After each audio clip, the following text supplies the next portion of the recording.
Mesdames et messieurs, bonsoir. Donc, bienvenue à ce nouveau rendez-vous, à pour une nouvelle édition après la rentrée. Donc, pour démarrer ce nouveau cycle, nous avons pensé à un thème qui est plus que d'actualité aujourd'hui, qui suscite beaucoup d'interrogations et fait beaucoup réfléchir dans la communauté de la tech, mais aussi de manière plus générale auprès de toutes les entreprises. Donc, la révolution numérique, et la question est celle de savoir comment l'intelligence artificielle peut-elle être un levier de croissance pour le tissu économique. Avec nous pour en parler ce soir, donc je commence par ma droite, nous avons Monsieur Mohamed Ben Ali, qui est Chief Technology and Information Officer chez Orange, Maroc. Nous avons également avec nous Monsieur Adil Lecheb, qui est responsable Digital et Data Group à la BOA.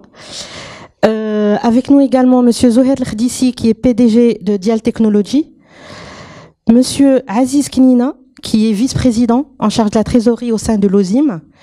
Et Madame Mahag Mira, qui est experte en stratégie d'intelligence artificielle auprès des Nations Unies pour le développement. Bienvenue, merci d'avoir accepté notre invitation et merci de bien vouloir lever le voile un petit peu sur cette nouveauté sur laquelle on s'interroge tous. Donc, d'abord, l'intelligence artificielle, de quoi parle-t-on au juste? Qu'est-ce qu'on peut appeler intelligence artificielle? Qui peut nous éclairer? Honneur aux dames. Les regards se tournent vers moi, étant la seule femme, ce qui est quand même assez habituel, un peu triste dans les panels, mais très bien. Donc, écoutez, je prends mon courage à deux mains pour briser la glace. Alors, moi, j'ai l'habitude, il n'y a pas de consensus aujourd'hui sur la définition. Par contre, j'ai l'habitude j'expliquais à mes anciens étudiants, c'est toute capacité humaine qu'une machine peut reproduire. Je donne un exemple d'aujourd'hui. Si je vous vois, je vois l'audience, je peux distinguer qui est une femme, qui est un homme. Et aujourd'hui, si la machine, un algorithme, un ordinateur, un téléphone, en l'occurrence n'importe quel outil, peut, à travers le computer vision, le traitement d'image, faire cette reconnaissance-là, par exemple, cette identification-là, on parlera d'une intelligence qui est artificielle.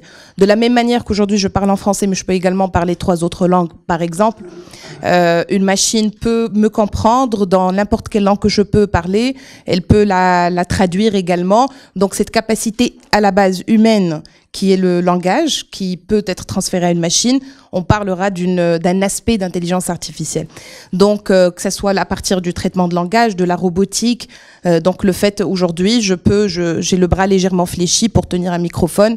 Aujourd'hui, si je suis capable d'armer un bras mécanique de cette manière-là, alors on parlera d'une intelligence artificielle. Donc, pour simplifier le maximum, il s'agit de toute capacité humaine qu'on arrivera ou qu'on arrive à transmettre à une machine. D'accord. Inversement, qu'est-ce qui ne doit surtout pas être catégorisé comme intelligence artificielle? Parce qu'on a l'impression que des fois, il y a des amalgames. Donc, dans les prestations, dans les services, dans les développements, dans la programmation, qu'est-ce qu'on ne peut surtout pas considérer comme étant une IA? Alors, je vais aussi participer à cette initiative de briser la glace. Pour moi, une des qualités de l'intelligence artificielle, c'est la capacité d'apprendre et de finalement arriver progressivement à reproduire l'intelligence humaine. Un programme informatique pour lesquels en fait les paramètres sont statiques et il n'y a pas de capacité d'apprentissage, en tout cas pour moi c'est pas l'intelligence artificielle. C'est une forme, en tout cas personnellement, encore une fois c'est un jugement personnel, un avis personnel qui permettrait de distinguer des cas d'usage informatiques ou de programmes informatiques qui pourraient être qualifiés ou non d'intelligence artificielle. Je sais pas. J'ajouterais juste un point, c'est qu'aujourd'hui, quand on parle de l'intelligence artificielle, il ne faut pas le dissocier de la data. La data, c'est le nerf de la guerre aujourd'hui. L'intelligence artificielle, aujourd'hui, si on a des algorithmes qui sont capables aujourd'hui de prédire ou de traiter et d'apprendre, tout dépend de la qualité de la data. L'apprentissage, il passe essentiellement sur parce que l'intelligence artificielle, c'est quelque chose qui vient au milieu. Il y a un process en amont et un autre process en aval. Par rapport à déjà, la data, c'est le plus important. La capacité aujourd'hui de l'intelligence artificielle, c'est de traiter des centaines de millions de la data. Ça, c'est très important. Aujourd'hui, qu'on n'a pas dans les autres process, capable de faire de traitement, d'apprendre, et éventuellement, c'est d'avoir une capacité, en quelque sorte, selon l'apprentissage. C'est comme un bébé. On est en train de l'apprendre, on apprend, et à chaque fois qu'il apprend, il perfectionne ce qu'il fait, et il peut aller au-delà. Donc après, on va parler par la suite, je pense, dans la discussion, l'IA génératif, mais c'est aujourd'hui faire la distinction entre l'IA et les autres projets informatiques. Il y a des règles figées dans le temps. On lui dit que si on a un circuit A ou B, donc il choisit entre A et C, s'il n'y a pas de... Donc c'est des circuits un peu assez classiques.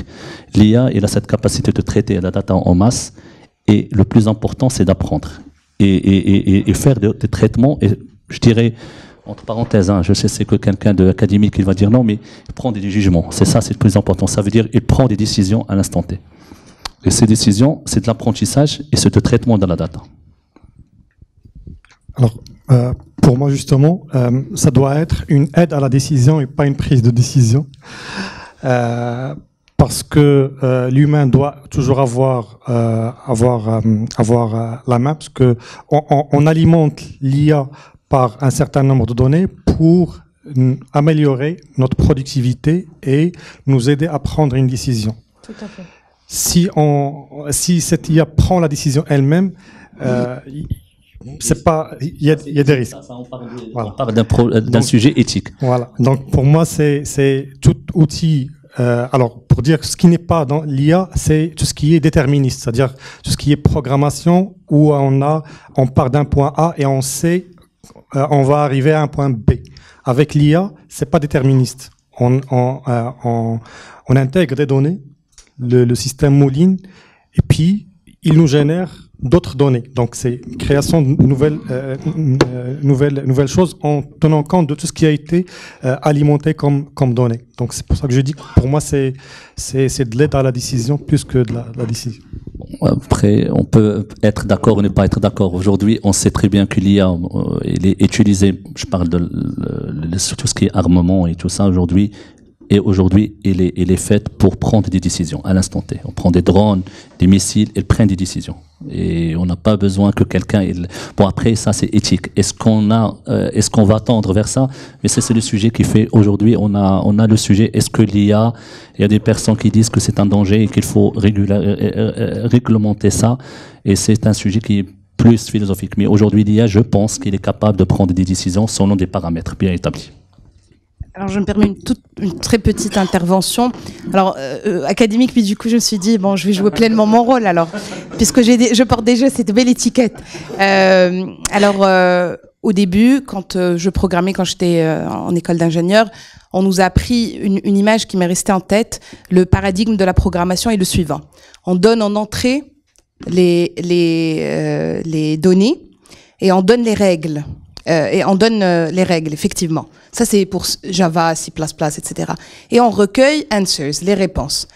L'IA, si je peux la traduire pour répondre à votre question, aujourd'hui, l'IA, tout système d'IA, que ce soit deep, machine, reinforced, etc., on donne les données et on donne les réponses et on obtient les règles. Ce que messieurs ont appelé justement l'apprentissage. Autrement dit, aujourd'hui, tous les systèmes d'IA ne donnent pas les réponses. Elles donnent les règles d'apprentissage, c'est-à-dire les règles de fonctionnement.